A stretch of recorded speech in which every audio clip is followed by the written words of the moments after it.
चलाएं। महेंद्र शर्मा छात्र नेता है और काफी जाने पहचाने नेता हैं ये। महेंद्र जी, दो तीन बातें आ गई है कि छात्र संघ चुनाव क्यों जरूरी है, छात्र संघ चुनाव की जो विसंगतियां हैं जिनको लेकर सरकार भी चिंतित होती है और होनी भी चाहिए, कोर्ट भी चिंतित। लेकिन सवाल यह है कि इसके बावजूद चुनाव होना चाहिए, क्योंकि जैसे आप लोग आमतौर पर बात करते हैं कि एक लोकतंत्र की पहली सीढ़ी है, राजनीति की पहली सीढ़ी है, लोकतांत्रिक तरीके से बच्चे सीखते हैं कि हमें किस तरह से आगे जाना है। लेकिन जब तक चुनाव नहीं होता है तब तक कुछ ऐसा ढांचा तैयार हो हर संस्थान में, जहां पर जो ये युवा हैं, जो बच्चे हैं, विद्यार्थी हैं, वो उसी तरीके से अपनी बात कह सकें। जैसे आप लोग बार बार कहते हैं कि साहब उसको बोलने की कला, बोलने की जो आज़ादी है, कैसे बोलना है, ये सब उसकी झिझक दूर होती है। तो कोई ऐसा प्लेटफॉर्म तैयार हो सकता है?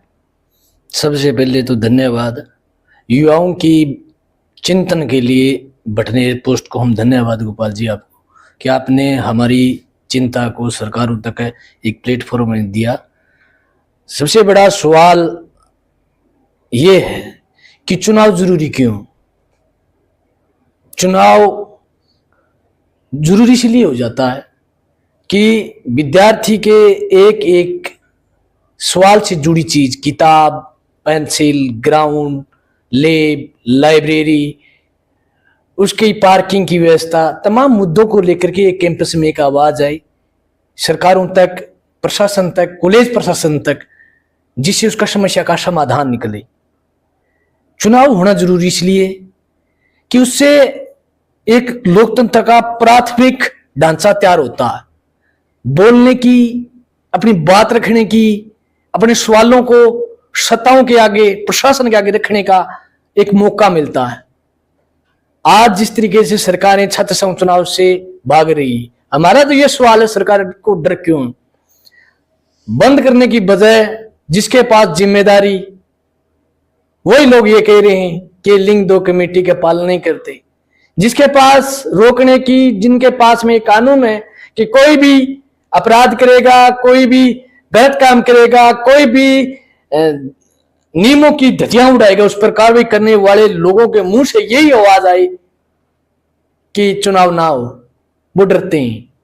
वो डरते इसलिए हैं, वो सवालों से डरते हैं कि कोई दूसरा पैदा ना हो जाए, इसलिए वो भ्रूण को पैदा ही नहीं होना चाहते। राजनीति का भ्रूण बोल सकता हूं मैं उसको, वो पैदा ना होने के लिए, क्योंकि जो पैदा होगा, जो तर्कशील बात करेगा, तो वो सवाल करेगा शिक्षा की, वो रोजगार पर भी चर्चा करना चाहेगा, वो लाइब्रेरी की, लैब की, पानी की, सड़क की, शिक्षा की, हर मुद्दे पर बात करे। वो पूछना चाहेगा पेपर लीक कैसे हो गया, वो नीट की बात करेगा, वो नेट की बात करेगा, वो रीट की बात करेगा।